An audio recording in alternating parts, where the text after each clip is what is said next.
श्रीचैतन्यमनोभीष्टं स्थापितं येन भूतले स्वयं रूप कदा मह्यं ददाति स्वपदान्तिकं। वन्देऽहं श्रीगुरो श्रीयुतपदकमलं श्रीगुरुन् वैष्णवांश्च। श्रीरूपं साग्रजातं सहगण रघुनाथान्वितं तं सजीवं साद्वैतं सावधूतं परिजनसहितं कृष्णचैतन्यदेवं श्रीराधा कृष्णपादान् सहगण ललिता श्रीविशाखान्वितांश्च। नमो विष्णुपादाय कृष्णप्रेष्ठाय भूतले श्रीमते भक्तिवेदान्तस्वामिनिति नामिने। नमस्ते सारस्वती देवे गौरवाणी प्रचारिणे निर्विशेष शून्यवादी पाश्चात्यदेशतारिणे।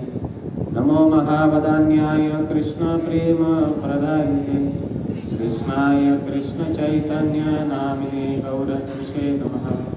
हे कृष्णा करुणा सिंधु दीनबंधु जगतपते गोपेश गोपिकाकांत राधाकांत नमोस्तुते। तप्तकांचन गौरांगी राधे वृंदावनेश्वरी वृषभानुसुते देवी प्रणमामि हरिप्रिये। वाञ्छाकल्पतरुभ्यश्च कृपा सिन्धुभ्य एव च पतितानां पावनेभ्यो वैष्णवेभ्यो नमो नमः। जय श्री कृष्ण चैतन्य प्रभु नित्यानंद श्री अद्वैत गदाधर श्रीवासादि गौरभक्तवृंद। हरे कृष्णा कृष्णा कृष्णा हरे हरे हरे राम राम राम हरे।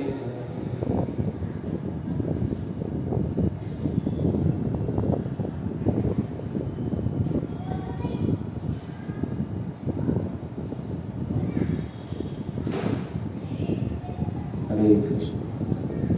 सुनाई दे रहा है सब?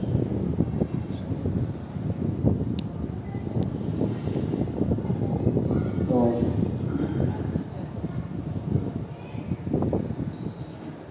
रसमालयम का अर्थ क्या है, ये हमने जो पहला ओरिएंटेशन इंट्रोडक्शन सेशन इसका हुआ पिछले रविवार के दिन, उसमें हमने सुना और उसमें हमने भागवत का जो मंगलाचरण है, मंगलाचरण का अर्थ क्या होता है? कोई भी शुभ काम,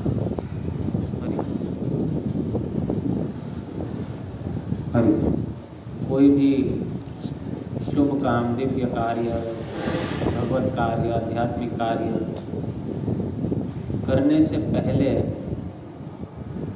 हमें मांगल्य का, ऑस्पिशियसनेस का करना होता है। इसका कारण क्या है? कारण ये है कि आध्यात्मिक कार्य करने के लिए जो योग्यता होनी चाहिए वो हम बद्ध जीवों में नहीं है, और इसलिए गुरु परंपरा का आशीर्वाद की याचना हम करते हैं, प्रार्थना करते हैं, भिक्षा मांगते हैं।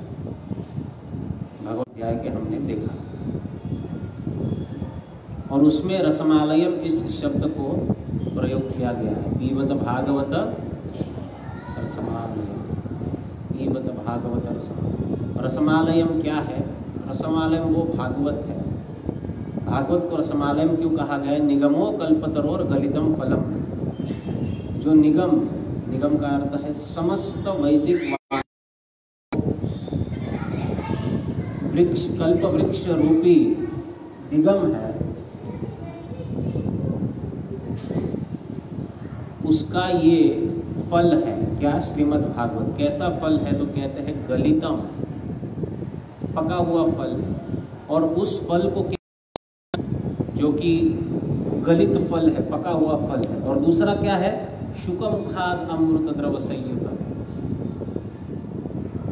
फल को तोता चोंच मारता है तो वो मीठा हो जाता है, उसी प्रकार ये भागवत जब शुकदेव गोस्वामी के मुख से निःसृत होता है, फ्लो होता है, उनके मुखाद अमृत द्रव संयुक्त हो जाता है, उनके मुख से मिलाकर जब प्रस्तुत करते हैं तो वो भागवत और अधिक मीठा बन जाता है। और ऐसे रसीले श्रीमद् भागवत का आस्वादन, यही रसमालयम का आस्वादन है। ये हमने पिछले रविवार को समझा। और आप में से कुछ भक्तों को याद होगा कि ये रसमालयम सत्र करीब करीब 8-9 साल पहले हुआ करते थे, 2011-12 के आसपास। हम 2 एपिसोड पूरा किए थे रसमालयम में। एक तो प्रथम स्कंद का प्रथम अध्याय पूरा किए थे, और दूसरा कौन सा था, किसी को याद है? हाँ, माता देवहूति, कपिल और देवहूति का संवाद, कर्दम देवहूति का व्यवहार, जो गृहस्थों के लिए बहुत महत्वपूर्ण है समझना। कर्दम मुनि की पत्नी माता देवहूति, और उनके पुत्र कौन हुए? कपिल, भगवान कपिल देव। और फिर माता देवहूति का कपिल मुनि के साथ संवाद होता है, जिसमें भक्ति योग की महिमा का प्रकाश होता है।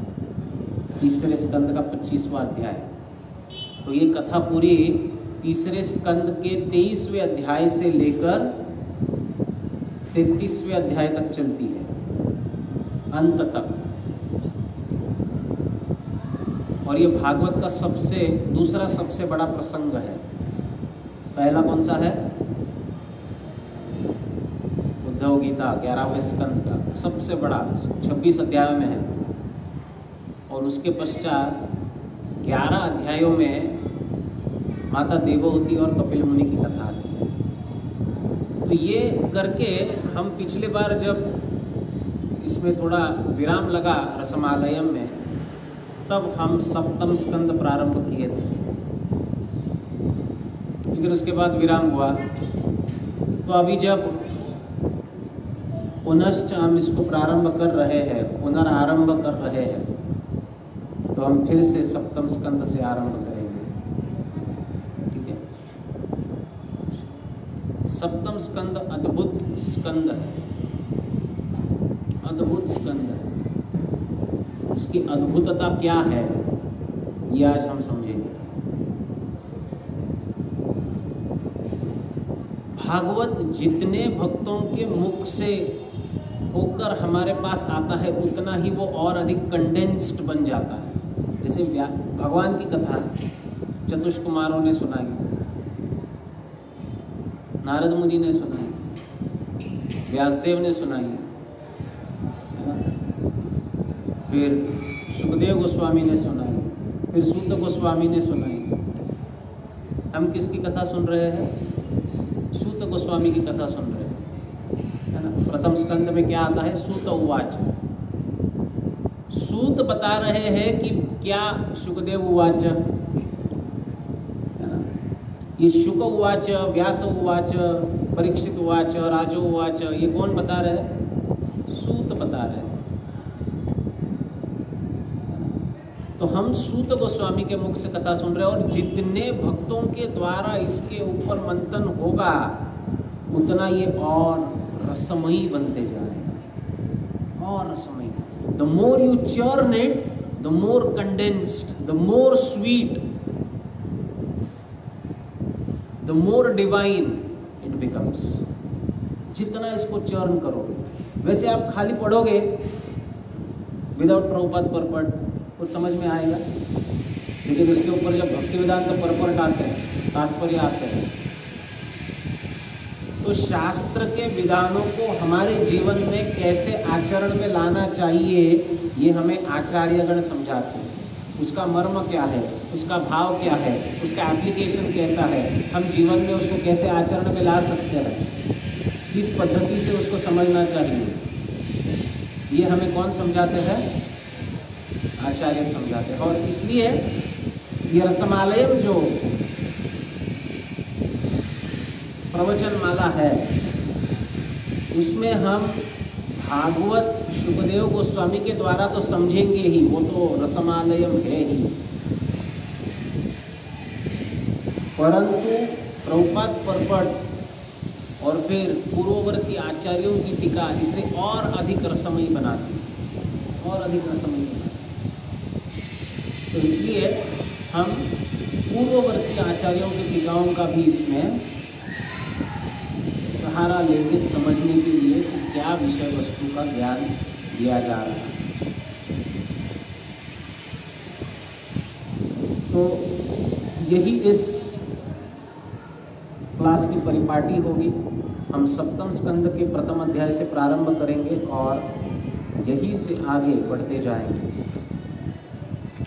इसमें किसी भी बात का कोई ऐसा बंधन नहीं है कि हमको इतने समय में इतने अध्याय या इतने श्लोक पूरे करने हैं, बस चलते जाएंगे और हर श्लोक उतना ही रसमयी। आप आम का फल लेते हो ना, अभी आम को ऊपर से खाओ, नीचे से खाओ, बाजू से खाओ, किधर से भी खाओ, उसमें उतनी ही मिठास होने वाली। आम खाना महत्वपूर्ण है, कहाँ से खाओगे इसकी महत्व नहीं होता। तो हम इस आम को चखते जाएंगे, खाते जाएंगे, आस्वादन करते जाएंगे, इस रस को पीते जाएंगे जब तक कि वो हमारे अंदर पूरी तरह पेनिट्रेट होकर हमारे हृदय में संचारित होकर हृदय को मार्जन ना कर दे, तब तक इसे पीते रहना। और जब हृदय मार्जन हो जाएगा ना, तो ये और अधिक मीठा लगने लगेगा, और अधिक मीठा लगेगा।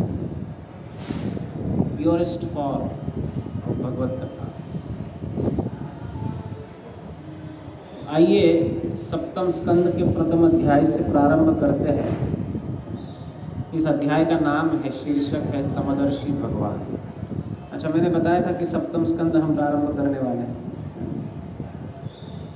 तो भागवत साथ में लाना चाहिए। जिन्होंने लाया है बहुत अच्छा, जिन्होंने नहीं लाया है वो अगली बार लाए, जिनके पास नहीं है वो जाते जाते भागवत लेकर जाए।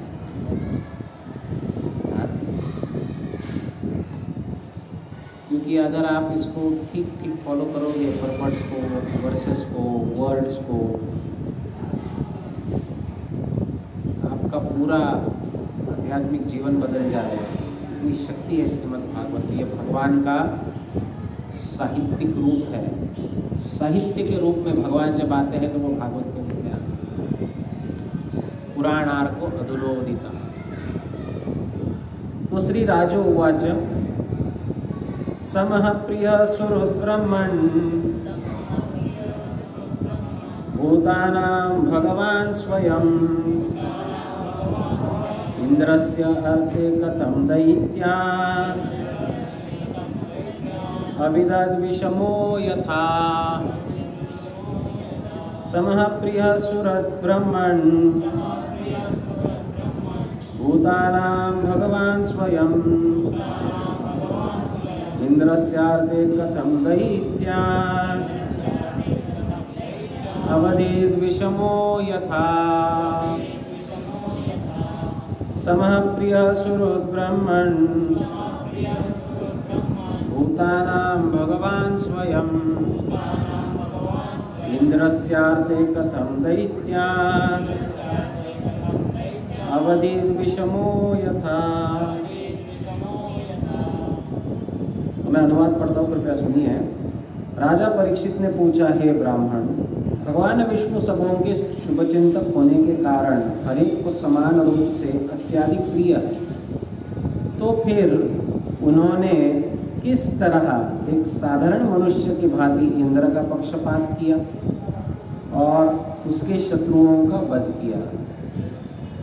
सबों के प्रति समभाव रखने वाला व्यक्ति कुछ लोगों की तरह किसी के प्रति पक्षपात करेगा और अन्यों के प्रति शत्रु भाव रखेगा। इसको कैसे समझा जाए?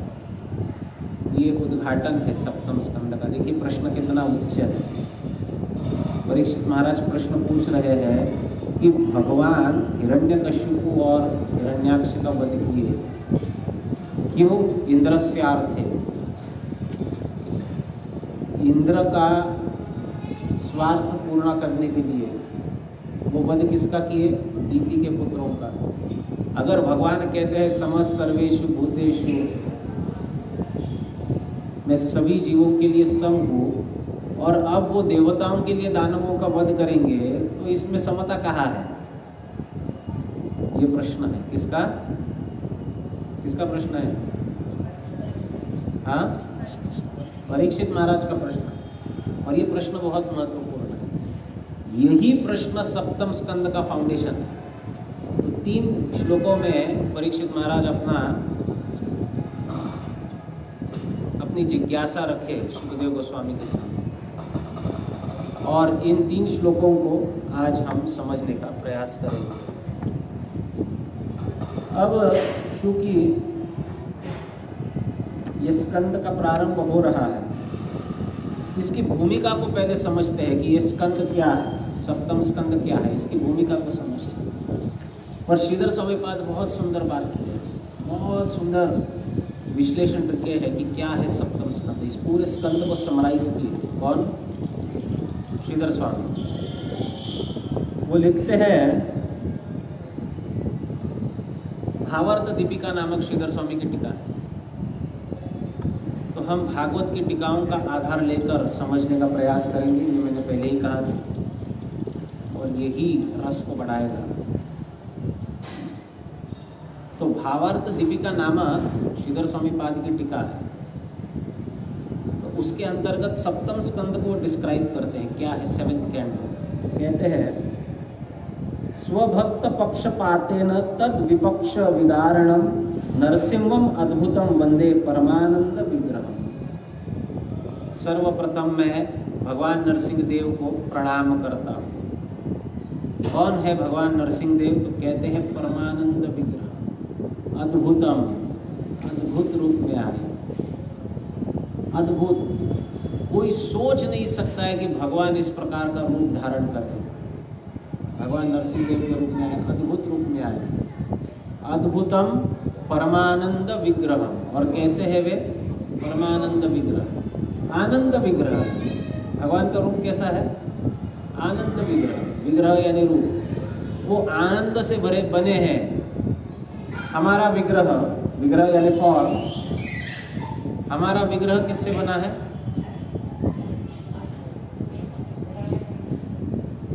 भूमिर आप अनल वायु खम मन बुद्धि अहंकार, इससे हमारा विग्रह बना है। भगवान का विग्रह कैसे बना है? सत चित आनंद, आनंद विग्रह। भगवान आनंद से बने।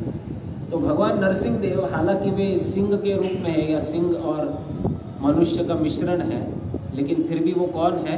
वे भगवान है, वे आनंद विग्रह, अद्भुतम।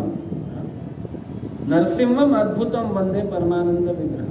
क्यों आए भगवान नरसिंह? तो कहते हैं स्वभक्त पक्षपातेन, अपने भक्त को पक्षपात करने के लिए आए। और तद विपक्ष विदारणम, और अपने भक्त का जो विपक्ष है उसको विदारणम, उसको चीरने के लिए आए। पूरी तरह विदारित कर दिया उसे। अब जो आनंद विग्रह है, अरे आगे जाके तो आगे जो 3 श्लोक आज हम देखेंगे ना, परीक्षित महाराज तो बहुत सुंदर ऐसा विचार देखिए, भक्तों का विचार कैसा होता है कि हम इससे भाव क्या होता है इससे समझते हैं। ऐसा विचार हमारे मन में कभी नहीं आएगा। जो बात परीक्षित महाराज का है इसको हम समझेंगे। आनंद शब्द को ध्यान में रखना। यहाँ पर श्रीधर स्वामी पाद कहते हैं आनंद विग्रह, ठीक है। तो अपने भक्त का पक्षपात करने के लिए, अच्छा पक्षपात का अर्थ क्या होता है? पक्षपात, आपने कभी पक्षी को देखा है? हाँ? वो अपने बच्चे को कैसे प्रोटेक्ट करता है? अपने पंखों से, है ना? अपने पंखों से अपने शिशु को संरक्षित करता है, उसे गर्मी देता है, उसे संरक्षण देता है, ऊब, है ना? कैसे? अपने पंखों से। उसे कहते हैं पक्षपात। पक्षी जिस प्रकार अपने बच्चे को प्रोटेक्ट करता है उसे कहते हैं पक्षपात। भगवान अपने भक्तों को उस प्रकार से रक्षण करते हैं, वो है पक्षपात। देखिए एक एक शब्द का सौंदर्य। पक्षपात क्या है? जिस प्रकार एक पक्षी अपने बच्चे को संरक्षित करता है उस प्रकार भगवान अपने भक्त का संरक्षण करता है। वे है भगवान। स्वभक्त पक्षपातेन तद विपक्ष विदारणम नरसिंहम अद्भुतम वंदे परमानंद विग्रह। अब कहते हैं कि उति ही पंचदशाध्यायी सप्तमे वर्णते अधुना। सप्तमे यानी सप्तम स्कंद में 15 अध्यायों में क्या चर्चा की गई है, तो कहते हैं उति। भागवत के 10 विषय हैं, कौन कौन से? अत्र सर्ग विसर्गश्च स्थानम पोषणम पूतयः मन्वंतर ईशानुकथा निरोध मुक्तिर आश्रय, ये 10 विषय। सर्ग का अर्थ है प्राइमरी क्रिएशन, विसर्ग का अर्थ है सेकेंडरी क्रिएशन, स्थान का अर्थ है मटेरियल वर्ल्ड, पोषण का अर्थ है ये भौतिक जगत को भगवान किस प्रकार से पालन करते हैं। ऊतयः, उति का अर्थ क्या है? ऊतया यानी उति, उति का अर्थ क्या है? उति का अर्थ है डिजायर। उति का अर्थ क्या है? डिजायर, वासना। हर जीव में वासना होती है। हम भी देखते हैं कि हम में वासनाएं हैं। कुछ वासनाएं हमारे कल्याण के लिए है, तो कुछ वासनाएं हमारा अकल्याण करने के लिए। जो भी आज हम दुख भुगत रहे हैं वो हमारी वासनाओं की वजह से है ना, only because of our Dzire.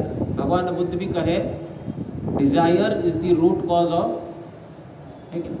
तो जो डिजायर है वो वास्तविक मूल है हमारे सुख या हमारे दुख का। भौतिक स्तर पर सुख भी अंततोगत्वा दुख में परिवर्तित हो जाता है, लेकिन आध्यात्मिक स्तर पर फेवरेबल डिजायर्स भी हम में आते हैं। और बहुत हमारे स्वयं के लिए बहुत घातक ऐसी भी इच्छाएं, ऐसी भी वासनाएं हमारे मन में उदित होती है कि नहीं होती है ना? चाहे कितनी भी हम भक्ति करें, कितना भी हम साधन करें, कितना भी भक्तों का संग करें, लेकिन फिर भी इच्छाएं तो उमड़ती रहती है। साधना, भक्तों का संग, श्रवण कीर्तन, ये हमें विवेक देता है, ये हमें शक्ति देता है कि गलत वासना को हम बलि न जाए।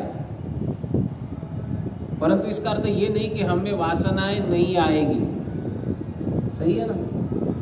हमें वासना तो आती है, हम में इच्छा तो आएगी। अब ये वासना जो है यही हमारे सुख या दुख का कारण है, और इस वासना को ही भागवत के 7वें स्कंद में बहुत डिटेल में समझाया गया है। कितने अध्याय हैं? 15 अध्याय, 15 अध्यायों में 7वें स्कंद के समझाया गया है। क्या समझाया गया? उति ही 15 सप्तमे वर्णते अधुना उतिश्च वासना प्रोक्ता। उति का अर्थ क्या है? वासना। उतिश्च वासना प्रोक्ता तत्कर्मानुसारिणी। वासना कैसे उत्पन्न होती है? तो कहते हैं तत्कर्मानुसारिणी, कर्म के आधार पर वासना उत्पन्न होगी। वासना के द्वारा ही हम कर्म करते हैं और कर्म के द्वारा ही वासना उत्पन्न होती है। तत्कर्मानुसारिणी। अशुभा च शुभा चेति द्विधा सा हेतु भेदतः। 2 प्रकार की वासना होती है, कहते हैं अशुभा च शुभा। भेद क्या है? तो कहते हैं हेतु भेदता, विधा सा हेतु भेदता। 2, एक अशुभ वासना है, एक शुभ वासना है। भेद क्या है? तो कहते हैं भेद है हेतु का, हेतु का भेद। अब किसी व्यक्ति को मारना ये अच्छा है कि बुरा है? हाँ, अच्छा है कि बुरा है? डिपेंड्स ऑन सिचुएशन, रिलेटिव है ना। हेतु, हेतु क्या है? किस हेतु से हम उसे मार रहे हैं? हेतु आपकी वासना को जस्टिफाई करता है कि आप जो कर रहे हैं वो सही है कि चाकू से किसी को चीरना अच्छा है कि गलत है? अच्छा है कि गलत है? चाकू अगर डॉक्टर के हाथ में है तो अच्छा है, अगर डाकू के हाथ में है तो गलत है। हेतु क्या है कि नहीं? तो हेतु के आधार पर हमारी वासना सही है कि गलत है ये समझा जाता है। अशुभा महताम कोपात शुभा महद अनुग्रहा।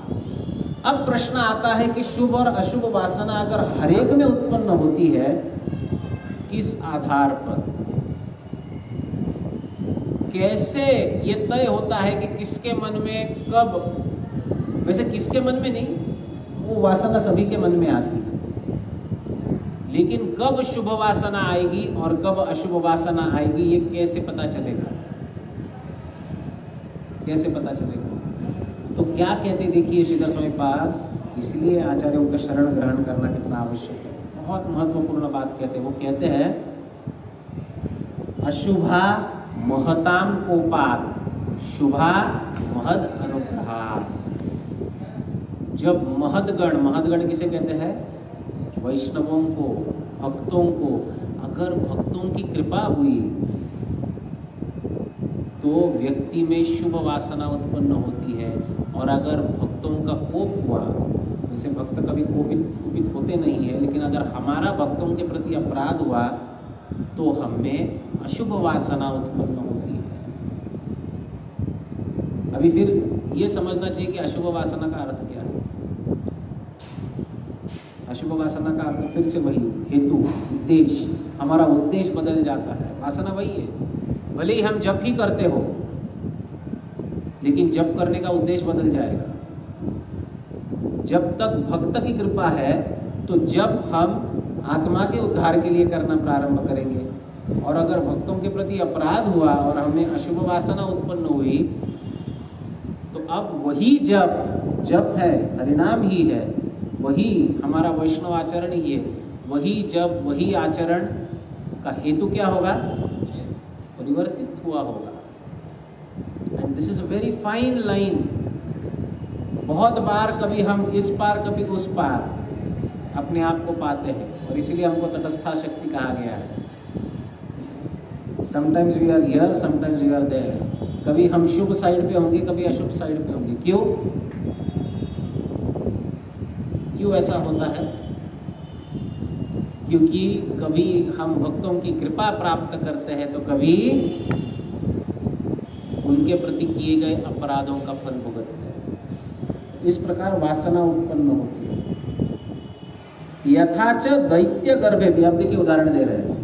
क्यों इस अध्याय को उति का बेस कहा गया है, या उति के ऊपर यह अध्याय पूरी तरह रचित है, ऐसा क्यों कहा गया है? तो कहते हैं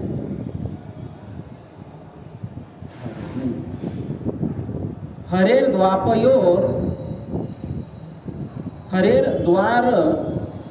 पयोर यद्वद वैकुंठे वसतोर अपि चतुस्सन रुषा विष्णु द्वेषाद अशुभ वासना। वैकुंठ में हरि के द्वार पर द्वारपाल थे। कौन थे द्वारपाल? कौन थे? हाँ, जय और विजय। कहाँ पे थे? वैकुंठ में। कहाँ थे? भगवान के द्वार पे। क्या क्या कर रहे थे? सेवा कर रहे थे, द्वारपाल थे। कहते हरेर द्वार पयोर यद वैकुंठे वसतो अपि। आप में से अगर कोई भागवत रसायनम में एनरोल हो जाएगा ना, तो आपको एक एक शब्द का महत्व समझ में आएगा। अपी का अर्थ क्या है? In spite of being situated at the doorstep of Lord Vishnu in Vaikuntha, ये अपी है। अपी, इन स्पाइट, वहां पर होने पर भी उनमें अशुभ वासना आई। क्यों आई? क्यों अशुभ वासना आई? अशुभ वासना किस रूप में आई? तो कहते हैं विष्णु द्वेषाद अशुभ वासना, भगवान के प्रति उनमें द्वेष उत्पन्न हुआ। इस प्रकार की अशुभ वासना उनके ही द्वार पर खड़े रहते हुए जय विजय में आई। देखिए क्या खतरनाक स्थिति है। उनके द्वार पे, भौतिक जगत में नहीं, वैकुंठ में खड़े हैं, सेवा कर रहे हैं, लेकिन फिर भी अशुभ वासना आई। क्यों आई? तो कहते हैं चतुस्सनः रुषा, रोष हुआ उनके ऊपर। किसका? चतुष कुमारों का। चतुष्कुमारों के प्रति अपराध हुआ। अब वहां पर खड़े रहकर भी उनमें अशुभ वासना आई। अच्छा, अशुभ वासना का अर्थ क्या है? अशुभ वासना का अर्थ ये नहीं हमेशा कि वो बहुत ज़्यादा कामुक हुए या बहुत ज़्यादा ग्रॉसली उनमें भावना आई। अशुभ वासना क्या है कि उन्हें इस प्रकार से उनका पतन हुआ कि आने वाले जन्मों में उनको भगवान के प्रति द्वेष उत्पन्न हुआ। They had to play a role in which they fought against the Supreme Lord. जय विजय। इस प्रकार से अशुभ वासना। अच्छा, इसका उल्टा उदाहरण क्या है? बराबर कॉन्ट्राडिक्टरी, इसके कॉन्ट्राडिक्टरी क्या उदाहरण है? तो कहते हैं यथाच दैत्यर्गर्भेपि प्रह्लादस्य सतः स्थिरा नारद अनुग्रहाद आस विष्णु सद्भक्ति वासना। असुर कुल में, असुर के गर्भ से, असुर राज के द्वारा उत्पन्न हुए कौन? प्रह्लाद। असुर गर्भेपि, फिर अपी शब्द है, वहां पर भी अपी शब्द था। उनके द्वार पर, भगवान विष्णु के द्वार पर खड़े होकर भी उनके मन में अशुभ वासना आई, और ये दैत्य गर्भ से उत्पन्न होकर भी इनमें शुभ वासना आई। किनमें? प्रह्लाद। क्या शुभ वासना थी और क्यों आई, कैसे आई शुभ वासना? तो कहते प्रह्लादस्य सतः स्थिरा, पूरी तरह स्थिर थे वो, सतः थे, भक्त थे, भक्ति में स्थिर थे। बहुत बार हम सस्टेनेंस इन डिवोशनल सर्विस की चर्चा करते हैं। How to sustain your consciousness in devotional service steadily. Steady devotional service कहते हैं ना, ऐसा नहीं वो मरी हुई मछली की तरह कभी अरे बोल हरी बोल हरी बोल, नाचेंगे नाचेंगे नाचेंगे, फिर 1 महीना गायब हो जाएगी, आएंगे नहीं मंदिर। ये वाली भक्ति नहीं। स्टेडी भक्ति में स्टेडीनेस कैसे आएगा? तो कहते हैं सतह स्थिरा। प्रह्लाद का देखिए कैसे आया, जबकि वो पूरी तरह अभक्तों से घिरा हुआ था, उनको थोड़ी भी अनुमति नहीं थी कि वो भगवान का स्मरण करें। अनुमति थी? अनुमति भी नहीं थी। हमको तो ऐसा नहीं है, हमको ऐसा तो नहीं कहा ए हरे कृष्णा मत बोलो, ऐसा कोई कहता है? हमको तो बोलता अरे बोलिए प्रभु जी हरे कृष्णा बोलिए, हरे कृष्णा बोलिए, लेकिन फिर भी हम कहते हाँ ठीक है ठीक है ठीक है, फिर भी हमारी मति नहीं है। प्रह्लाद की अवस्था जरा सोचिए क्या, प्रह्लाद की अवस्था सोचिए। तो कहते हैं ये क्यों हुआ?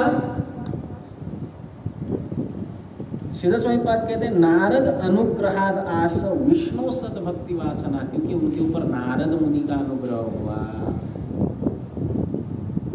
असुर कुल में जन्म लेकर भी विष्णु सद्भक्ति वासना, उनमें भगवान विष्णु के प्रति भक्ति वासना उत्पन्न हुई, सद्वासना उत्पन्न हुई। स्वभक्तम च सदा विष्णुर विशंतम अपिरक्षति तृतीयेत भवेद वास्था अकरोत आत्मसात पुनः। अच्छा, जय विजय का पतन हुआ तो क्या हुआ? पतन हुआ तो क्या हुआ? कहते भगवान कितने कृपालु है, अपने भक्त उनके प्रति अगर द्वेष भी करे ना, कोई भगवान का भक्त है और किसी कारणवश उसमें अशुभ वासना उत्पन्न हो जाए और वो भगवान से द्वेष भी करने लगे ना, तो क्या होता है? स्वभक्तम च सदा विष्णुर विशंतिम अपि रक्षति। भगवान विष्णु अपने भक्तों का, वो उनसे द्वेष कर रहे हैं लेकिन फिर भी उनकी रक्षा करते हैं। विशंतम अपि रक्षति। क्यों ना भक्त उनसे द्वेष करे, क्यों ना भक्त उनको गाली दे, क्यों ना भक्त उनके प्रति अपशब्द बोले, लेकिन फिर भी भगवान जो है अपि रक्षति, उनकी रक्षा करते हैं। तो कैसे रक्षा की जय विजय की? जय विजय जैसा कोई द्वेषी हो सकता है? जय विजय नहीं, लेकिन जय विजय जिस रूप में आए, कौन कौन से रूप में आए? कौन कौन से रूप में आए? हिरण्यकशिपु और हिरण्याक्ष, खतरनाक। दूसरा जन्म क्या था? रावण और कुंभकर्ण, बहुत बहुत विचित्र। तीसरा जन्म क्या था? शिशुपाल और दंतवक्र।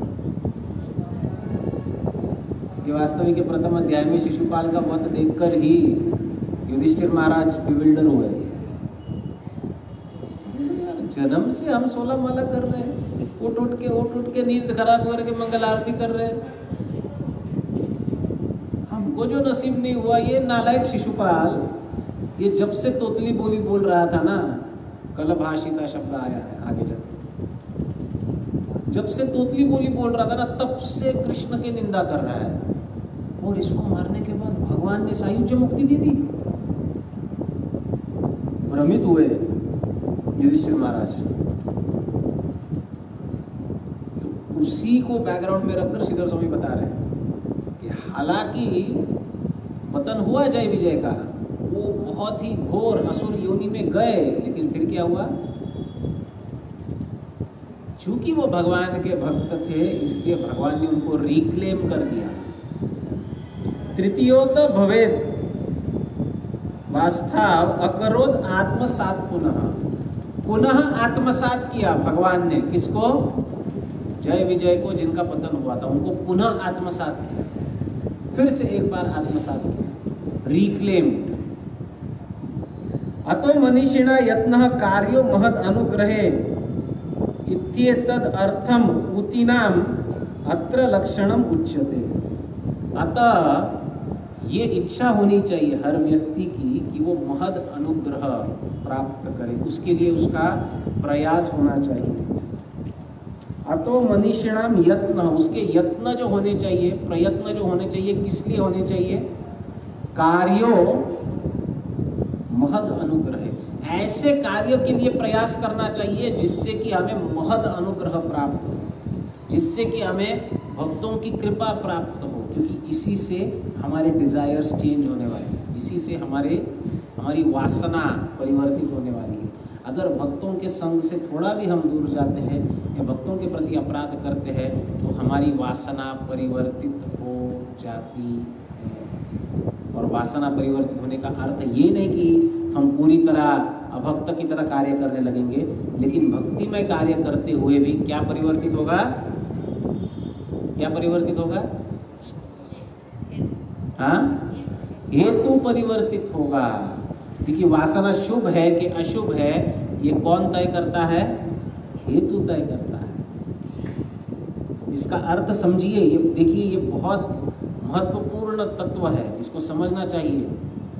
इसका अर्थ क्या है कि भले ही हम कंठी पहने हो, तिलक धारण किए हो, हाथ में जपमाला हो, मुख में हरिनाम हो, लेकिन अगर उद्देश्य गलत है तो वासना गलत है, अशुभ वासना है। अगर उद्देश्य सही है तो वासना सही है। Why are we chanting? क्यों जप कर रहे हैं हम?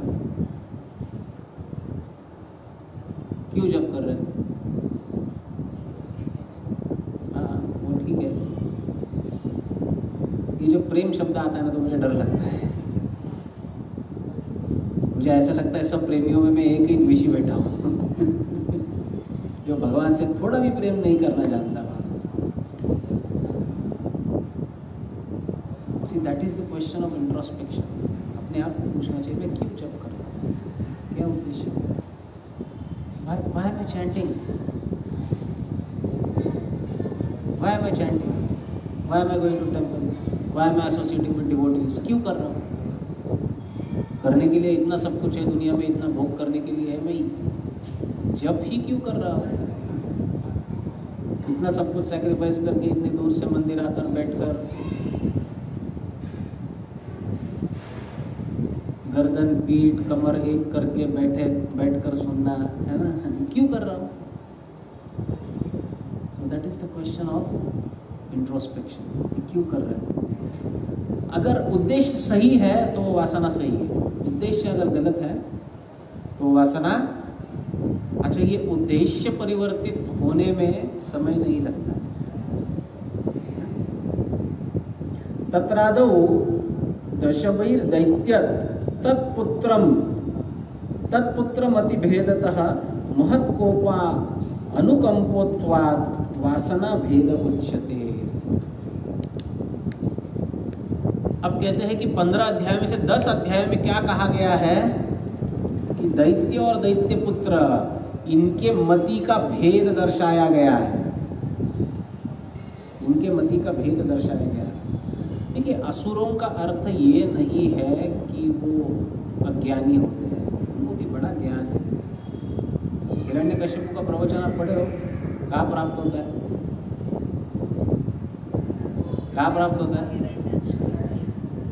In the beginning of 3rd canto, जब हिरण्याक्ष का वध बराहदेव ने किया तो हिरण्यकश्यप किसको प्रवचन दिए? हिरण्याक्ष की विधवा पत्नियों को प्रवचन दिए। और वो अगर प्रवचन आप सुनोगे तो आपको ऐसा लगेगा जैसे भगवान श्री कृष्ण गीता बता रहे हैं। और वहां पर हिरण्यकश्यपुर्वाच नहीं आया है, श्री हिरण्यकश्यपुर्वाच आया, क्योंकि वो भक्त है।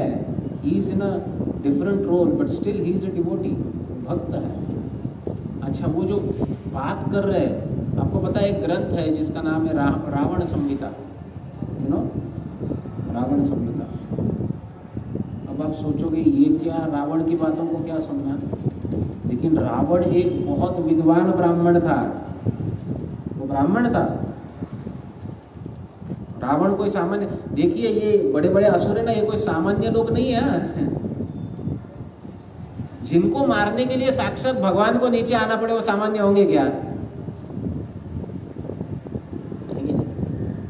जिनका वध करने के लिए साक्षात भगवान को आना पड़े वो सामान्य हो सकते हैं क्या? नहीं हो सकता। ये कोई सामान्य नहीं है।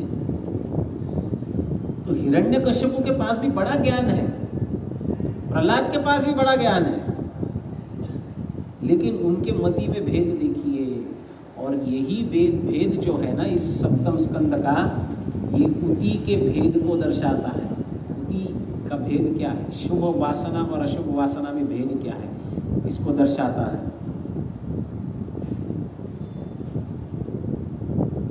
एक को शुभ वासना कैसे उत्पन्न हुई तो कहते हैं महद अनुकंपा, और एक को अशुभ वासना कैसे उत्पन्न हुई तो कहते हैं महद कोपात। महद कोप हुआ इसलिए अशुभ वासना उत्पन्न हुई, और एक के प्रति महद अनुकंपा हुई, भक्तों की अनुकंपा हुई। अनुकंपा, कंपैशन, कृपा, भक्तों की कृपा हुई इसलिए शुभ वासना उत्पन्न हुई, और भक्तों का कोप जिनके ऊपर हुआ उनमें अशुभ वासना उत्पन्न हुई। सद्वासना च युज्येत कर्म भी शुद्ध चेतसः परस्तु पंचभिस्तस्मात् क्रियते धर्म निर्णय। सद्वासना च युज्येत कर्म भी शुद्ध चेतसः, अगर किसी में सद्वासना है तो उसके कर्म भी सही होंगे, उसके कर्म भी धर्मानुसार होंगे।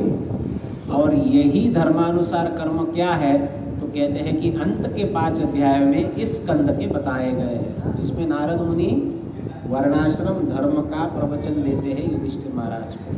पहले 10 अध्याय में क्या है, प्रहलाद और हिरण्यकश्यप की और नरसिंहदेव की कथा है। अच्छा, ये कथा है ना, वास्तविक नरसिंहदेव की है ही नहीं। पूरे 10 अध्याय में नरसिंहदेव ने बस आधे अध्याय में हिरण्यकश्यप को मारा है, बस उतना ही उनका रोल है। ये पूरी कथा किसकी है? प्रहलाद महाराज की कथा है। उन्हीं के उपदेश है, उन्हीं की प्रार्थना है, उन्हीं का चरित्र है, उन्हीं की शिक्षाएं है। ये प्रहलाद महाराज की कथा है। अब प्रहलाद महाराज की कथा पहले 10 अध्यायों में है, और अंत के 5 अध्यायों में नारद मुनि युधिष्ठिर महाराज को वर्णाश्रम धर्म का उपदेश देते हैं। 4 वर्ण के अनुसार धर्म क्या है, 4 आश्रमों के अनुसार धर्म क्या है, एक परफेक्ट गृहस्थ कैसा होना चाहिए, ब्रह्मचारी, सन्यासी और वानप्रस्थ का क्या कर्तव्य है, ये अंत के 5 अध्यायों में बताया गया। तत्र तु प्रथम अध्याय, और अब प्रथम अध्याय में क्या बताया गया है? तत्र तु प्रथम अध्याय हिरण्यकशिपो सुते विष्णु भक्ते विरोधस्तु विप्रशापज ईयते।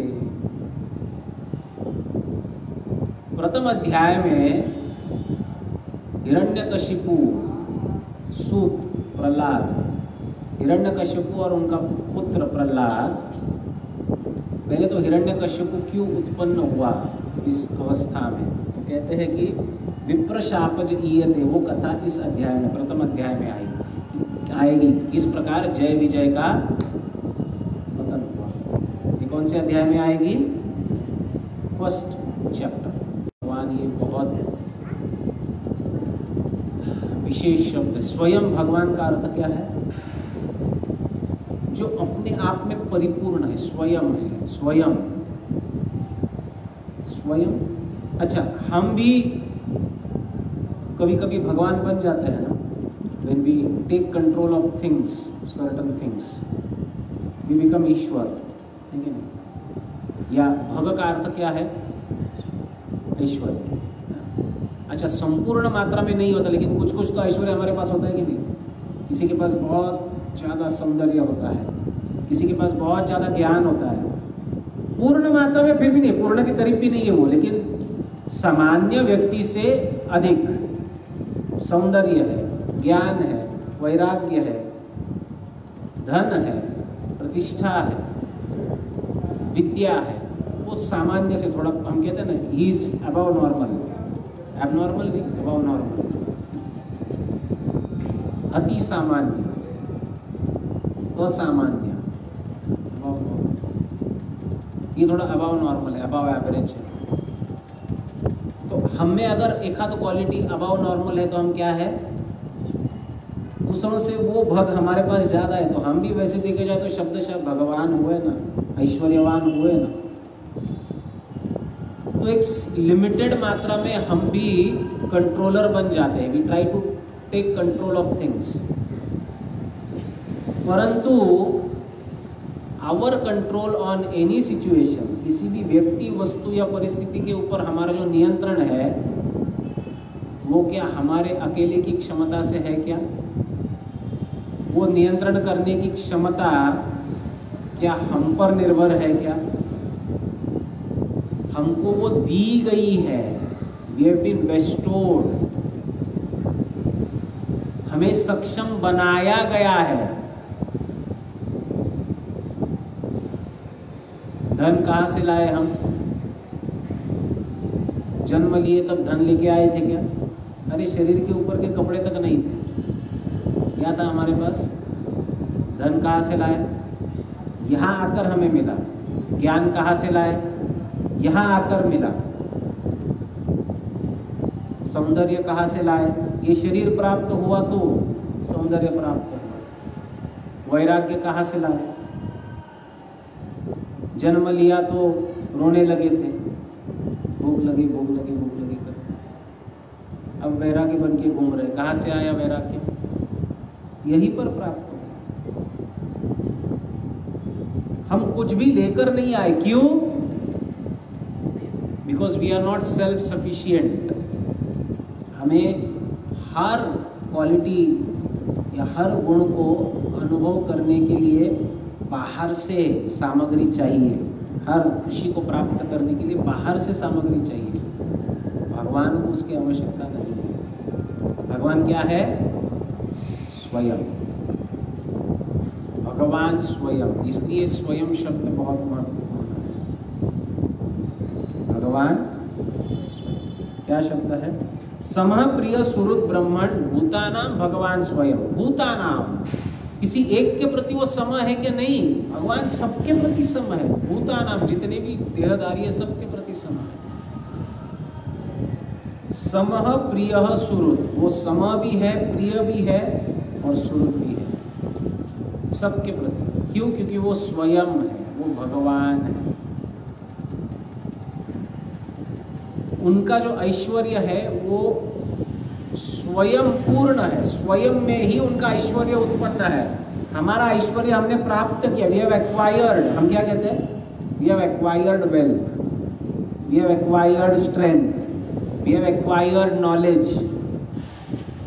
We have acquired renunciation, we have acquired, हमने यहाँ पर आके प्राप्त किया है। भगवान स्वयं पूर्ण है, उनको ये प्राप्त करने की जरूरत नहीं है, उनमें है, इसलिए वो स्वयं, भगवान स्वयं। इंद्रस्य अर्थे कथम दैत्य, अगर वो सम है दोनों पार्टीज के प्रति, तो इंद्र के लिए उन्होंने दैत्यों को अवधित क्यों मारा?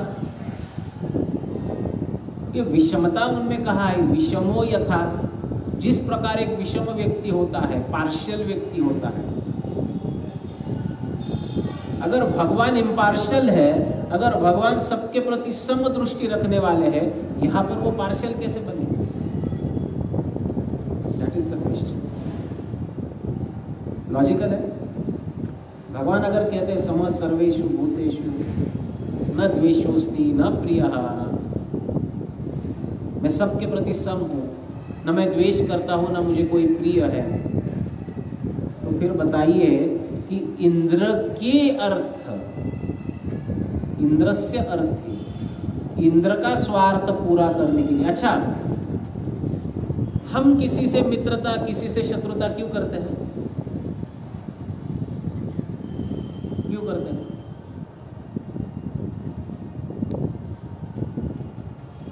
Why do you be friends with some people and why do you stay away from some? आप किसी से मित्रता या शत्रुता क्यों करते हैं? हाँ, हमारे लिए अनुकूल या प्रतिकूल कोई है तो हम उसके साथ मित्रता करते हैं, अनुकूल व्यक्ति के साथ, और प्रतिकूल व्यक्ति से दूर रहते हैं, वो हमारा शत्रु है। अच्छा, वो व्यक्ति बुरा है क्या पता नहीं, लेकिन मेरे लिए वो बुरा है, मेरे लिए relatively he is unfavourable to me, relatively he is favourable to me, इसलिए वो मेरा मित्र है। जो इनफेवरेबल है वो मेरा शत्रु है। इसका अर्थ क्या है कि हमें कुछ लाभ हो रहा है किसी से, तो हम उससे क्या करते हैं? मित्रता करते हैं। अगर हमें किसी से नुकसान हो रहा है तो क्या करते हैं? बराबर है ना? तो मित्र या शत्रु किस आधार पर बनते हैं? लाभ और नुकसान के आधार पर, है ना? अब पूछते हैं, नहीं अस्य अर्थ सुरगणैः साक्षा निःश्रेयसात्मनः नैव असुरेभ्यो विद्वेषो न उद्वेगश्च अगुणस्य ही। चूंकि भगवान अगुण है, अगुण का अर्थ उनमें भौतिक गुण नहीं है। जब भगवान को अगुण या निर्गुण कहा जाता है, इसका अर्थ ये नहीं कि वो क्या है, इसका अर्थ ये नहीं कि वो निराकार है। अगुण का अर्थ उनमें भौतिक गुण नहीं है। भौतिक गुण का अर्थ क्या है? भौतिक गुण का अर्थ है डुअलिटी। हमें डुअलिटी है ना? हमें डुअलिटी है, हमें द्वंद्व है। द्वंद्व क्या है? सर्वप्रथम द्वंद्व है आत्मा और शरीर का। हमारी आत्मा और हमारा शरीर, ये दो अलग है कि नहीं है? भगवान में द्वंद्व है नहीं। इसका मतलब उनका रूप, उनका देह और वे स्वयं आत्मा वो एक ही है, इसलिए उन्हें परमात्मा भी कहा जाता है। इज द सुपर सोल, है ना? अब भगवान में द्वंद्व नहीं है। द्वंद्व नहीं का अर्थ क्या होता है? He is absolute, he is not dual, he is absolute। अब वो absolute है, इसका अर्थ कि वो भौतिक गुणों से परे है, तभी तो वो absolute हो सकते हैं। इसलिए उन्हें अगुणस्य कहा गया है। उनमें कोई गुण नहीं है, मतलब सत्व रज तम का उनके ऊपर कोई प्रभाव, क्योंकि जो भी भौतिक गुण है ये इन तीन गुणों के मिश्रण से ही तो बनते हैं। अब उन पर कोई भौतिक गुणों का प्रभाव नहीं पड़ सकता। अब अगर वो अब देखिए महाराज परीक्षित का प्रश्न क्यों मैंने कहा कि इतना सुंदर है। वो पूछ रहे अगर भगवान अगुण है, वे स्वयं है, स्वयं का अर्थ है कि उन्हें बाहर से किसी वस्तु की जरूरत नहीं है, अगुण है। और वे साक्षात निश्रेय है। निश्रेय, श्रेय का अर्थ है कल्याण, निह का अर्थ है नितराम। नितराम रूप से वे स्वयं कल्याण करने वाले हैं, वे खुद कल्याण है, वे खुद ही कल्याण है, वे खुद ही श्रेय है, श्रेयस्कर है, वे सबका कल्याण करने वाले हैं। उनकी किसी से कोई हानि नहीं हो सकती। भगवान की किसी से कोई हानि हो सकती है? कोई हानि हो सकती है? न ही अस्य अर्थ सुरगणे साक्षात निश्रेयसात्मना न एव असुरेभ्यो विद्वेषु। उनकी असुरों से ना कोई हानि हो सकती है, ना देवताओं से कोई लाभ हो सकता है। भगवान का देवताओं से कोई लाभ हो सकता है? असुरों से कोई हानि हो सकती है? अगर हानि और लाभ नहीं है तो फिर वे प्रेम और द्वेष ये डुअलिटी में क्यों फंस गए? ये प्रश्न है। व्यक्ति डुअलिटी में कब फंसता है? मित्र शत्रु इस डुअलिटी में कब फंसता है? प्रेम द्वेष इस डुअलिटी में कब फंसता है? लाभ और हानि को नजर रखते हुए वो डुअलिटी में फंसता है, वो द्वंद्व में फंसता है। ये मेरा मित्र है, ये मेरा शत्रु है, ये मेरा अपना है, ये पराया है, ये अच्छा है, वो बुरा है। अच्छा, हम अगर किसी को बुरा कह दे तो क्या पुलिस उठा के उसको जेल में डालेगी? वो व्यक्ति बुरा है कि नहीं ये कौन तय करेगा? ये हम बोलते हैं क्योंकि वो हमारे लिए अच्छा नहीं है। दैट मीन्स हमारा लाभ और हमारी हानि ये थर्ड पर्सन के ऊपर डिपेंड है। हम स्वयं, लेकिन भगवान तो स्वयं है। देवता ना उनका कुछ अच्छा कर सकते हैं, ना असुर उनका कुछ बुरा कर सकते हैं। फिर वो देवता उनका पक्षपात करके असुरों को क्यों मारे? ये कुछ समझ में नहीं आता है। ये प्रश्न है, Why has this happened?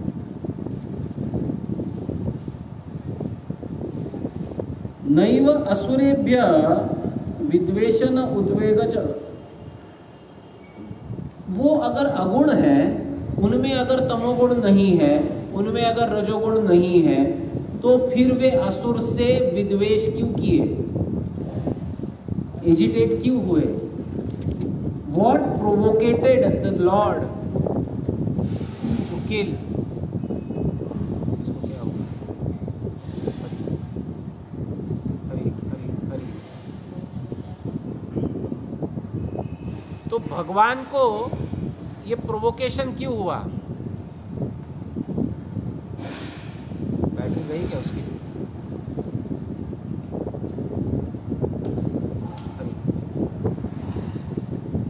हरे हरि हरि।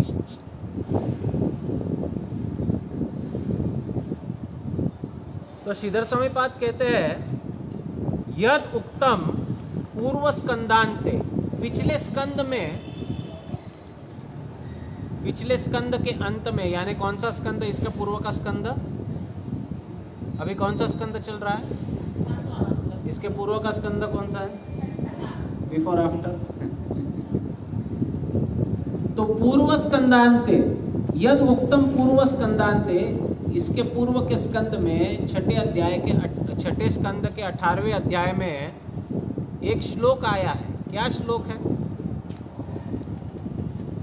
तो वो श्लोक है, हतपुत्रा दितिः शक्र पार्ष्णी ग्रहेण विष्णुना मन्युना शोकदीप्तेन ज्वलंती पर्यचिन्तयत्।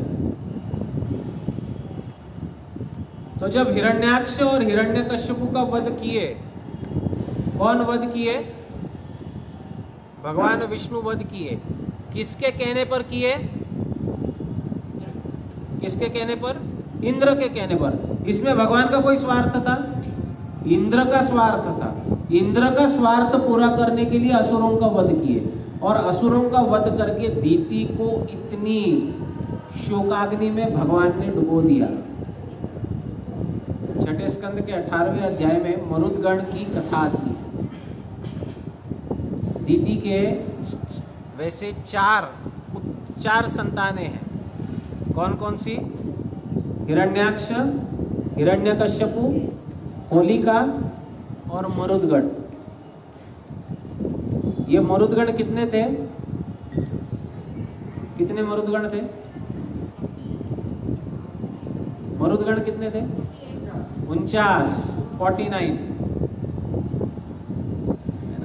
दीति किसकी पत्नी है? कश्यप मुनि की। अदिति किसकी पत्नी है? अदिति और दीति बहनें हैं, पति एक ही है। आदित्य की पुत्र जो है आदित्य है। कौन? 12 आदित्य। उनमें से कौन है? इंद्र। इंद्र आदित्य के पुत्र है। दीति के पुत्र कौन है? हिरण्यकश्यपु, हिरण्याक्ष। अब इनका दोनों का वध हुआ। 2 पुत्र थे, दोनों का वध हुआ। किसके द्वारा? विष्णु के द्वारा। अच्छा, विष्णु ने इनका वध क्यों किया? शक्र पार्ष्णी ग्राहेण। शक्र कहते हैं इंद्र को। शक्र क्या है? शक्र इंद्र का एक नाम शक्र है। क्यों? इंद्र का पद कब प्राप्त होता है? 100 यज्ञ करने के पश्चात। कौन से? अश्वमेध यज्ञ। यज्ञ को कहते हैं क्रतु। शतः क्रतु। 100 यज्ञ जिसने किए हैं वो, उसका इनिशियल या शॉर्ट फॉर्म होता है शक्र। तो इंद्र जब साइन करते हैं तो वो शक्र करके करते, इसलिए शक्र इंद्र का नाम। ये शब्दों को समझना बहुत इंपॉर्टेंट है। ये आपको है ना एक अलग इंसाइट देता है भागवत के प्रति। अब शक्र पार्ष्णी ग्राहेण विष्णुना, शक्र का पक्षपात करते हुए विष्णु ने क्या किया? दीति के दोनों पुत्रों को मार दिया। अब ये दीति जो हतपुत्रा, जिसके दोनों पुत्र मर चुके थे, उसका क्या हुआ? शोक दीप्तेन, बड़ी शोकाकुल हुई, बड़ी शोकाकुल। तो ये सुनकर परीक्षित महाराज के मन में विचार आया है कि भाई भगवान ने एक की पार्शियलिटी करके एक स्त्री के दोनों पुत्रों को मार दिया। ऐसे भगवान होते हैं क्या? ये भाव है वास्तविक परीक्षित महाराज के प्रश्न के पीछे। ऐसा क्यों किया?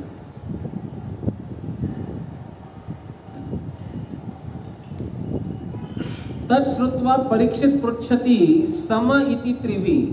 ये सुनकर परीक्षित पूछ रहे हैं, अगर भगवान सम है, 3 श्लोकों में पूछ रहे हैं, न ही समस्य सुहृदश्च वैषम्यम नामास्ति न च प्रियस्य प्रीतिकर्तुषु वैराग्यम युक्तम इति अर्थम।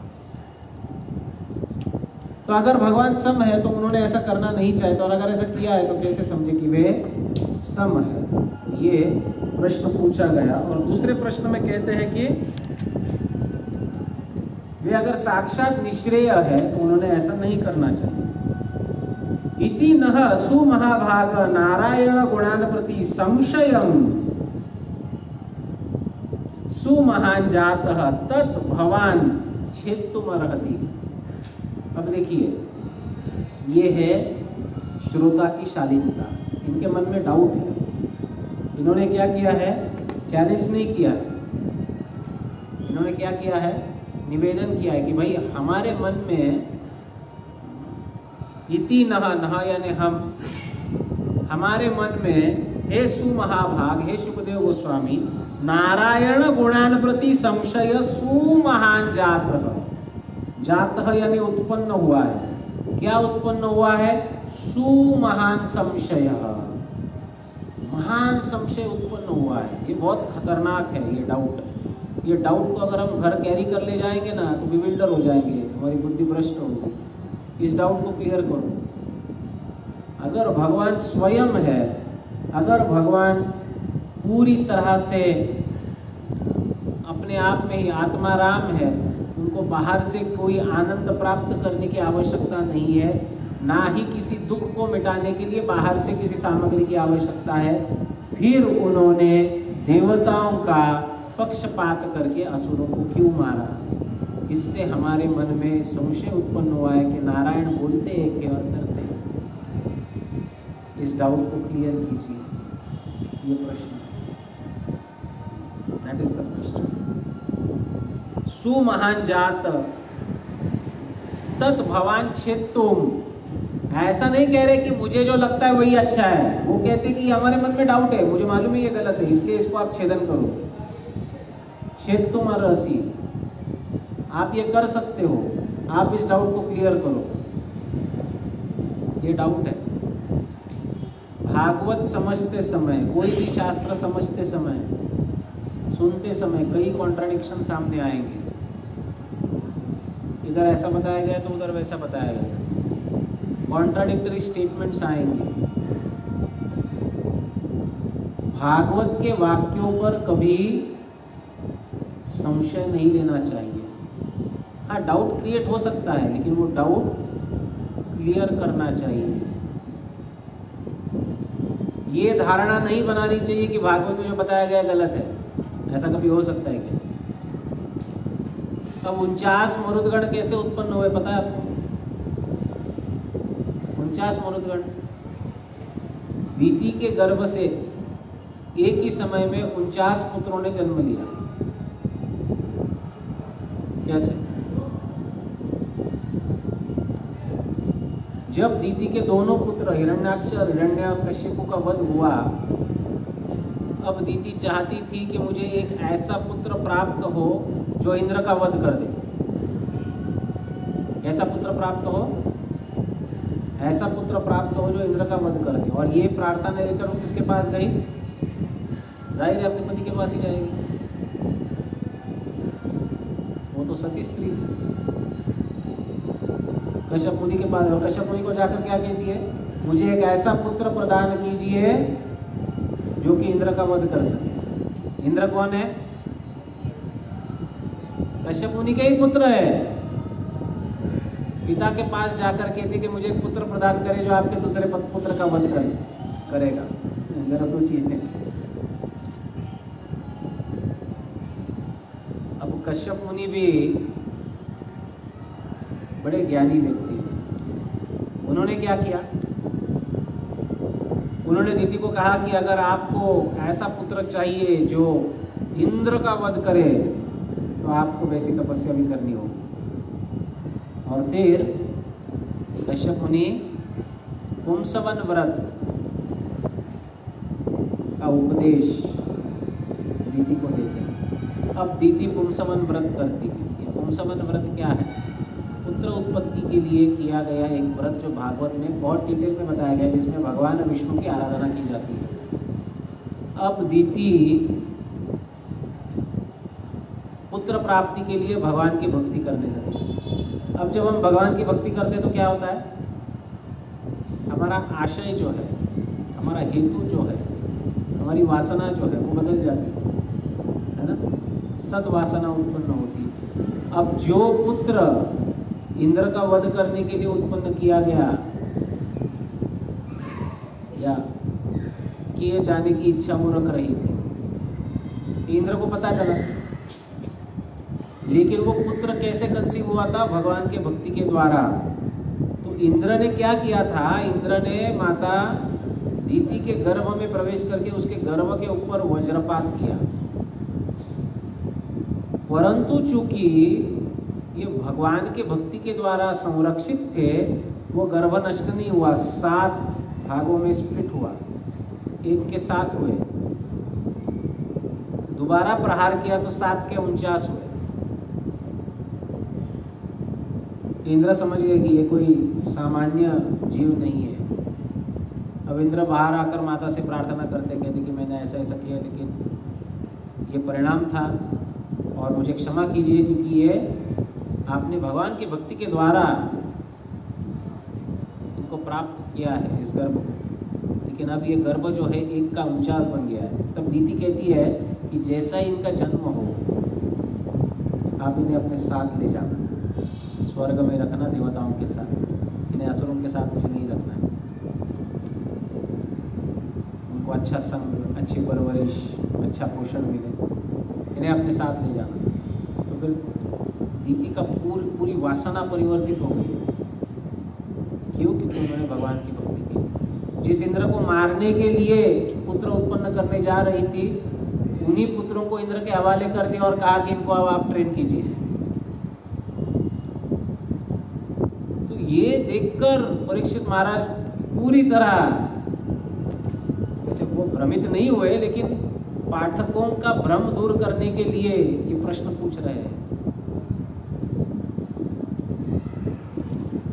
और अब कहते हैं कि ये जो है आप ही इस संशय को दूर कर सकते हैं। श्री ऋषिरुवाच साधु पृष्ठम महाराज हरेश्चरितम अद्भुतम यद भागवतम महात्म्यम भगवत भक्ति वर्धनम गीयते परमं पुण्यम ऋषिभिर नारदादिभिः नत्वा कृष्णाय मुनये कथयिष्ये हरे कथा। तो सर्वप्रथम इस प्रसंग को कहने से पहले शुकदेव गोस्वामी अभिनंदन करते। किसका अभिनंदन करते? महाराज परीक्षित का अभिनंदन करते। कहते हैं साधु पृष्ठम, क्या सुंदर प्रश्न पूछा है। साधु पृष्ठम, महाराज, हे महाराज, अद्भुत प्रश्न पूछा है आपने। हरेर चरितम अद्भुतम, भगवान हरि का चरित्र अद्भुत है। आपने हरि के गुणों के ऊपर डाउट किया है, इसका भी आपको अभिनंदन हो, क्योंकि आपके डाउट की वजह से जो आगे भागवत का चरित्र, एक उच्च भक्त का चरित्र प्रस्तुत होने वाला है, भगवान का चरित्र प्रस्तुत होने वाला है, ये त्रिभुवन के लिए कल्याणकारी कथा होगी। हरेर अद्भुत चरित्र, हरेश चरित अद्भुतम यद भागवत महात्म्यम भगवत भक्ति वर्धनम, ये भगवत भक्ति को वर्धन करने वाला चरित्र यहाँ से बोला जाएगा, क्योंकि प्रश्न जिज्ञासा इतनी उच्च है। देखिए सब कुछ हमारे जिज्ञासा के ऊपर आधारित है। हम क्या जिज्ञासा कर रहे हैं, हमारी जिज्ञासा क्या है? व्हाट इज जिज्ञासा? जिज्ञासा का अर्थ प्रश्न नहीं है। जिज्ञासा का अर्थ क्या है? अगेन हेतु। जिज्ञासा का अर्थ क्या है? हम किस जिज्ञासा से कार्य कर रहे हैं, क्या प्राप्त करने की हेतु से कार्य कर रहे हैं, इसे जिज्ञासा कहते हैं। महाराज परीक्षित की जिज्ञासा देखिए कितनी उच्च है। वो डाउट भी ले रहे, तो किसके ऊपर ले रहे हैं? अच्छा, भगवान के ऊपर डाउट तो हम भी लेते हैं, लेकिन पूछ किसको रहे? पूछ किसको रहे? सुखदेव गोस्वामी को। अच्छा, पूछ रहे, डाउट ले रहे, पूछ रहे, वो भी ठीक है, लेकिन उद्देश्य क्या है? जिज्ञासा क्या है? उच्च जिज्ञासा। इसलिए सुखदेव गोस्वामी सर्वप्रथम कहते हैं कि साधु पृष्ठम, बहुत बढ़िया, क्या प्रश्न पूछा है आपने, वाह, मजा आ गया। साधु पृष्ठम महाराज हरेश चरितम अद्भुतम, आपने ऐसा प्रश्न पूछा है कि उसका उत्तर देते देते भगवान का चरित्र प्रकाशित होने वाला है। And this is a very valid doubt, है ना। भगवान अगर सम है तो फिर वो दैत्यों को मारे और देवताओं को रक्षा किए, ऐसा विषम व्यवहार वो क्यों कर रहे हैं? और फिर कहते हैं कि गीयते परमं पुण्यम ऋषिभिर नारद आदि भी, ये ऐसा चरित्र है जिसको नारद आदि ऋषियों ने सदियों से सदियों तक गाया है। इस चरित्र परमं पुण्यम, ये चरित्र अगर कोई बोलेगा, कोई सुनेगा, कोई चर्चा करेगा, कोई स्मरण करेगा, तो उसके जीवन के सभी ताप नष्ट हो जाएंगे। परमं पुण्यम गीयते परमं पुण्यम ऋषिभिर नारद आदिभिः नत्वा कृष्णाय मुनये कथयिष्ये हरे कथा। कृष्णाय मुनये कौन है? नत्वा कृष्णाय मुनये। कृष्ण द्वैपायन व्यास को कृष्णाय कहा गया है। मुनि कृष्णाय यानी व्यास मुनि को नमन करते हुए, नत्वा, नत्वा यानी नमन करना, व्यास मुनि को नमन करते हुए कतयिष्ये हरे कथा, मैं हरि की कथा कहना प्रारंभ करूंगा। कौन कह रहे? आपके प्रश्न का उत्तर ही हरि की कथा है। और हरि की कथा ये भक्त की कथा के सिवाय नहीं हो सकती, नहीं हो सकती।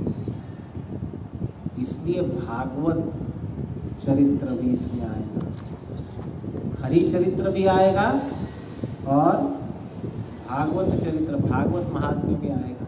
यत् भागवत महात्म्यम भगवत भक्ति वर्धनम। कैसा भागवत महात्म्यम? जो भगवत भक्ति को वर्धन करेगा। भक्तों के मन में जो भगवान के प्रति भक्ति है उसको बढ़ाने वाला भागवत महात्म्य, उसको बढ़ाने वाला भक्त का महात्म्य, इसका उद्घाटन होगा। और इसलिए आपका अभिनंदन हो, क्योंकि आपकी जिज्ञासा की वजह से समस्त सृष्टि में एक अद्भुत कथा का प्रकाशन होने वाला है। तो भगवान की कथा जो है ये सृष्टि का कल्याण करने वाली कथा है। जब भगवान के गुणों को समझा जाता है, गाया जाता है, जाना जाता है, तो जीवन की जितने भी असमंजस है उसमें से हमको मार्ग प्राप्त हो जाता है। भगवान अद्भुत है। और आगे जाकर अब जब नारद मुनि का नाम लिए है ना, तो नारद मुनि के मुख से ही कथा कहलवाएंगे कि वो प्रसंग ही नारद और युधिष्ठिर के बीच का संवाद है। अब नारद मुनि को युधिष्ठिर महाराज ने ऐसा ही एक प्रश्न पूछा कि भाई ये शिशुपाल को इस प्रकार से मुक्ति प्राप्त करवा दी भगवान ने, तो हम क्या ये 16 माला कंटिन्यू करें कि नहीं करें? हम भी भगवान को ही गाली दे कि वो तो वही कर रहा था, उसने तो कुछ किया नहीं था, फिर भी उसे मुक्ति प्राप्त हुई।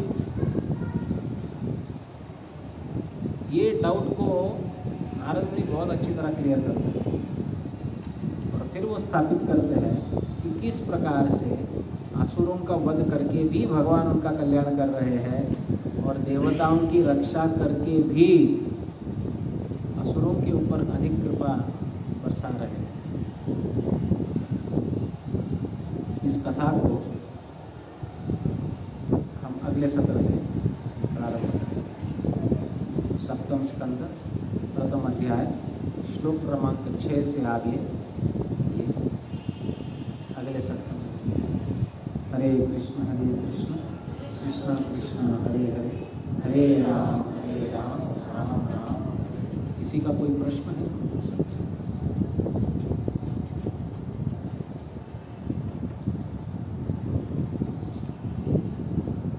Any questions?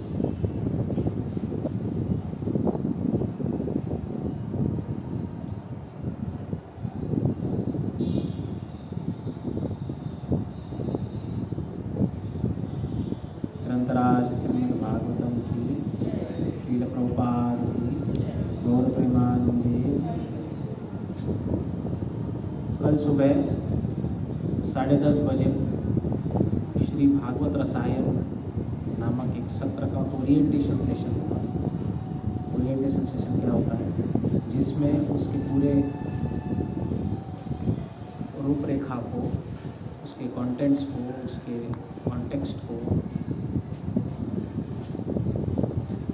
उसके एप्लीकेशन को, प्री क्वालिफिकेशन को समझाया जाए। ये भागवत रसायन में क्या होगा?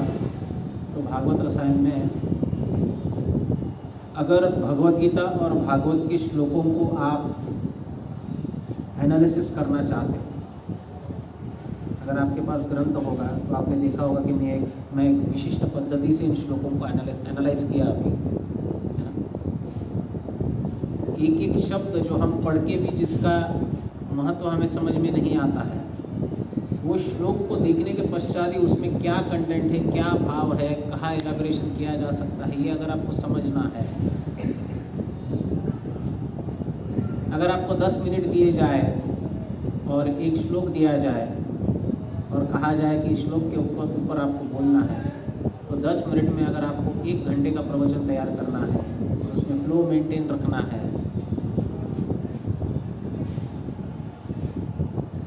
तो आपके प्रवचन के कंटेंट्स क्या क्या होने चाहिए, उसका कॉन्टेक्स्ट क्या होना चाहिए, ऑडियंस के हिसाब से आप आपके प्रवचन को कैसे मॉड्यूलेट कर सकते हो, उसके आशय को न बदलते हुए विषय को कैसे मॉड्यूलेट करना है, keeping the context same, how to modulate the content and how to analyse, eventually how to interpret previous acharyas commentaries, पूर्ववर्ती आचार्यों की टीकाओं को कैसे पढ़ा जाए। और ये सब करने के लिए संस्कृत ग्रामर की आवश्यकता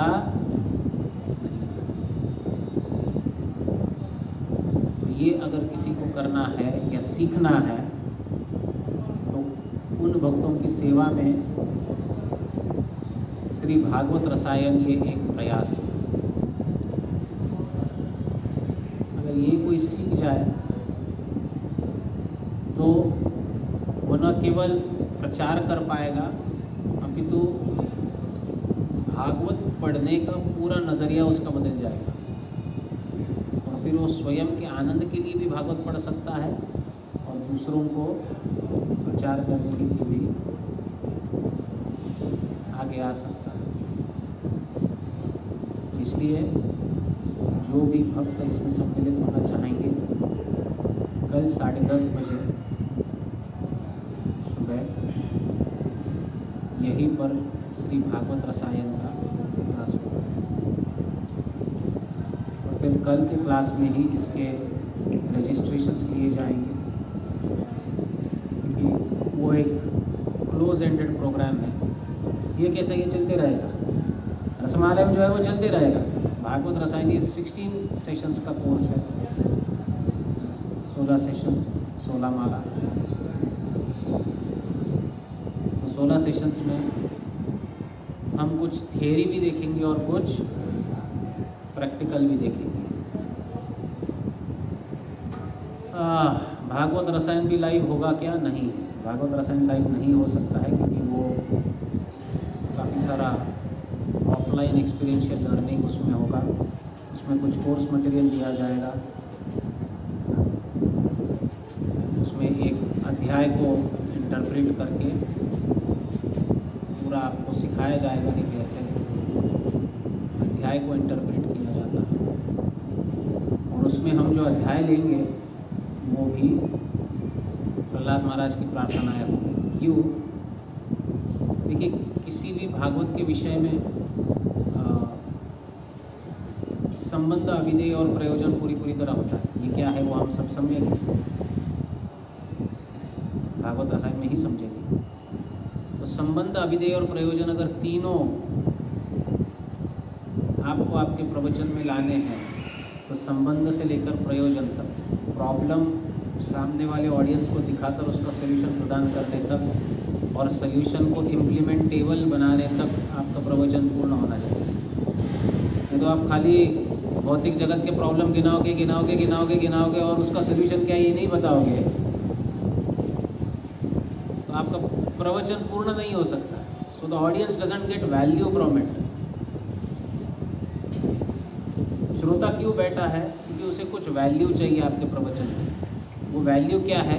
वो वैल्यू है सल्यूशंस, प्रॉब्लम्स। एक तो वो प्रॉब्लम वो जानता है, कुछ प्रॉब्लम है वो आइडेंटिफाइड है, वो जानता है, कुछ प्रॉब्लम आइडेंटिफाइड नहीं है। तो आपका कर्तव्य क्या है कि प्रॉब्लम को आइडेंटिफाई भी करना और उसके ऊपर अच्छा सल्यूशन देकर आप अगर भाग जाओगे तो भी नहीं चलेगा। आप अगर बोलोगे अगर इसके ऊपर आपको सल्यूशन चाहिए तो हरे कृष्ण महामंत्र का जप करो,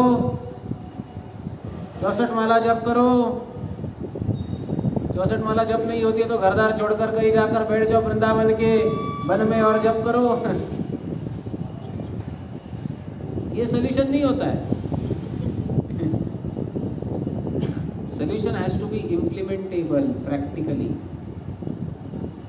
आपको पता होना चाहिए कि आपके प्रवचन में प्रैक्टिकल सोल्यूशन कैसे दिया जाए, और अगर ये समझना है तो एक पूरा प्रसंग लेना होगा जिसमें ये सब कुछ प्राप्त होगा।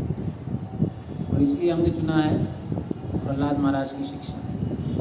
तो ये 16 सेशन में ना केवल वो अध्याय हम कवर करेंगे, लेकिन बीच बीच में थियरी का क्या अर्थ है कि कैसे श्लोकों को इंटरप्रेट किया जाता है वो समझेंगे। और कुछ ऐसे शब्द होते हैं जो कॉमन आपको प्राप्त होंगे, उन शब्दों के अर्थ कैसे समझे, उनकी संधि को कैसे विच्छेद करें, उसका अन्वय कैसे समझे। अन्वय समझते हैं? What is Anvay?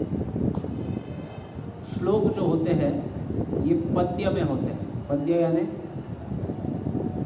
पोएट्री, उसको आपको गद्य में कन्वर्ट करना है। अगर आपको समझना है कि श्लोक का मतलब क्या है तो उसको पहले गद्य में कन्वर्ट करना होगा। गद्य में कन्वर्ट करना यानी पोएट्री टू प्रोज, उसको कन्वर्ट करना, उसे कहते हैं अन्वय करना श्लोक का। तो श्लोक का अन्वय समझना चाहिए। अब श्लोक का अन्वय आपको करने की आवश्यकता है क्या? कर सकते तो अच्छा है, नहीं भी कर सकते तो कोई चिंता नहीं है, अन्वय दिया हुआ है। आचार्यों ने ये सब अन्वय हर श्लोक का दिया हुआ है, वो मटेरियल है, वो आपको प्राप्त होगा। श्लोकों का अन्वय क्या है? जैसे अगर हम ये प्रथम श्लोक देखें, प्रथम श्लोक क्या है? समप्रिय सुरत ब्रह्मण भूतानां भगवान स्वयं इंद्रस्यार्थे कथम दैत्यान अविदत विषमो यथा। ये श्लोक है। अब इसका अन्वय कैसा है देखिए। हे ब्रह्मण, भगवान स्वयं भूतानां सुहृदः समः प्रियः यथा विषमः तथा इंद्रस्य अर्थे दैत्यान कथम अवधित। ये एक सेंटेंस में प्रश्न आ गया। अगर आप देखोगे इस सेंटेंस में जो भी शब्द है वो हर एक शब्द श्लोक का है, बाहर से कुछ भी नहीं है। लेकिन श्लोक में क्या होता है कि वो शब्द अलंकारित करके एक पोएट्री के फॉर्म में अरेंज किए, उसको सरल बना के एक स्ट्रिंग बनाकर उसको एक प्रश्न के रूप में यहाँ पर प्रस्तुत, इसे कहते हैं अन्वय। अगर आप अन्वय करना सीख जाओगे श्लोक का तो श्लोक का अर्थ तुरंत समझ जाओगे। थोड़ा अगर शब्दार्थ आपको पता है संस्कृत के, संस्कृत शब्दार्थ पता होना और संस्कृत व्याकरण पता होना ये दो अलग वस्तु है। तो संस्कृत शब्दार्थ कहाँ से आप ज्ञान प्राप्त कर सकते हो? वेरी सिंपल, प्रभुपाद ने तो शब्दार्थ दिए ही है, हर एक शब्द का अर्थ दिया।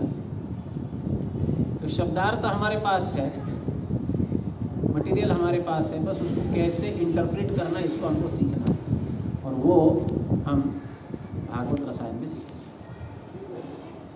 तो कल सुबह 10:30 बजे हम मिलेंगे इस सेशन के लिए। हर संडे रविवार के दिन 10:30 बजे भागवत रसायन होगा, और शनिवार के दिन शाम 7 बजे रसमालय में। ठीक है, दोनों क्लास में अगर आप सम्मिलित हो पाओगे तो फिर नित्यम भागवत सेवा बहुत आसान बन जाएगा, बहुत आसान, बोरिंग नहीं लगेगा। It's very easy, implementable solution.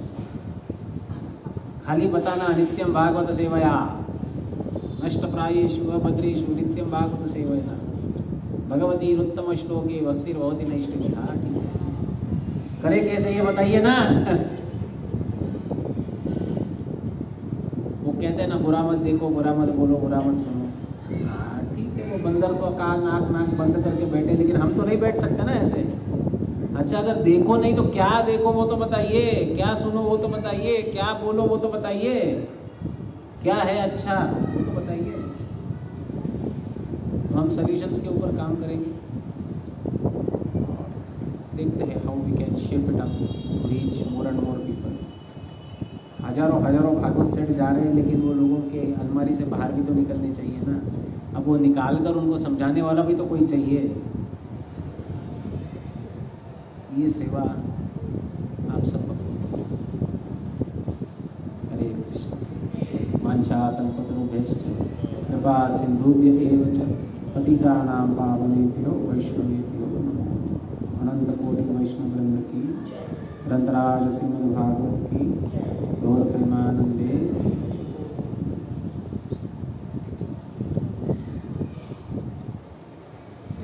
प्रसाद है।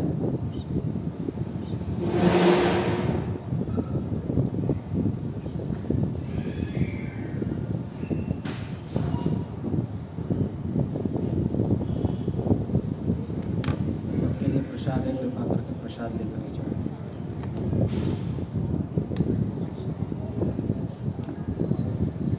जो यहाँ पर ऑफलाइन है उन्हीं के लिए प्रसाद है, जो ऑनलाइन है उनके लिए हम कुछ नहीं कर सकते, इसलिए